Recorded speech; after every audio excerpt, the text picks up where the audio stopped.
So you need to email your prof. Maybe you have a question about the assignment due tomorrow. Maybe you need to ask about a makeup exam, or maybe you just like to get an update on where your grade stands. Just taking a moment to check on these 5 things before you hit send will really up your chances of getting a quick and a helpful reply from your professor. First up, consider the sending email address.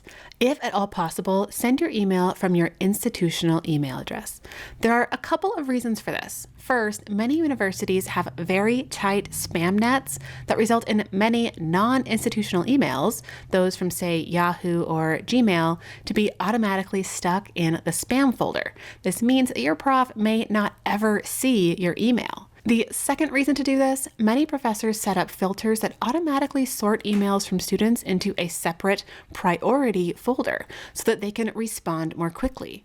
Non-school emails won't benefit from that priority sort, and you may have to wait a little longer to hear back. The second thing to check, your subject line. At the most basic level, don't leave this blank. A subject line is key to helping your prof spot your email in the midst of the hundreds of emails they receive every day. But it's also important to be purposeful about the subject line. For example, question about assignment 1 in Sci 230 is much clearer than question or assignment or even hey. Yes, I've gotten all of these as a prof. There are also some profs who specify in their syllabus a specific subject line template. And no, this isn't just to make things difficult for you. It's actually to ensure that your email gets sorted into those priority response folders that I mentioned in number 1. So definitely check your syllabus to see if your prof has something like that to use. The third thing to check before hitting send is that you've included all relevant info. So again, professors can receive hundreds of emails in a single day, and when those emails are from students across 4 different classes, plus past students asking for recommendation letters and future students asking for information about a class they might sign up for next term, the emails that get answered the quickest are those that are clear. As noted in number 2, this starts with the subject line, but it continues into the email itself. In the body of your email, restate your course number, state clearly the reason for your email, and also give any other relevant details. So which class day are you referring to? Which assignment are you talking about?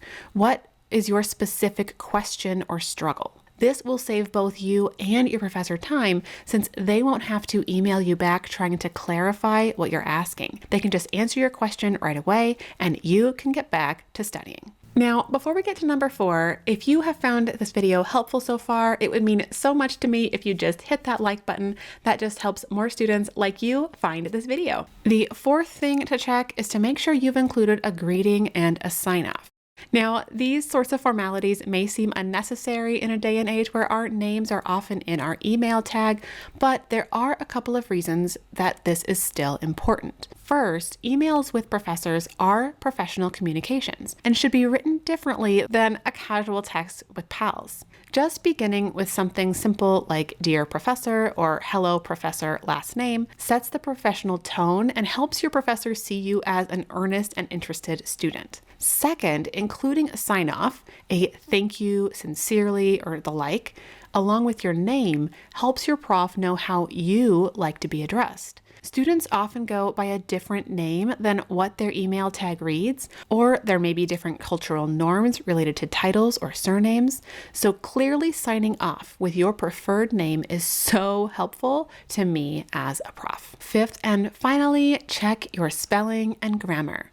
Now, no, your prof does not expect your email to read like a term paper, but when your message is riddled with typos and confusing phrasing, it can make it much more difficult for them to understand what you're trying to say, and it can therefore take them longer to respond. It can also come off as a bit half-assed, like you didn't really care enough about the class or clear communication to take the time to reread before hitting send. Remember, your email represents you, so you want to make sure it's professional and as error-free as possible. Now, if spelling and grammar isn't your forte, many email platforms have built-in spell checkers, and you can also use those online grammar and spelling check tools as a fallback. At the very least, read that email aloud to yourself before sending to ensure that what you wrote actually says what you intend for it to say. Remember, professors do want to help you succeed. Being clear and professional in your emails helps them help you. Now, if you're emailing your prof and have some questions about how to address them, to call them doctor, professor, Mr. or Mrs., definitely check out this video right up here next, where I talk all about academic titles and what they mean for you. I will see you over there.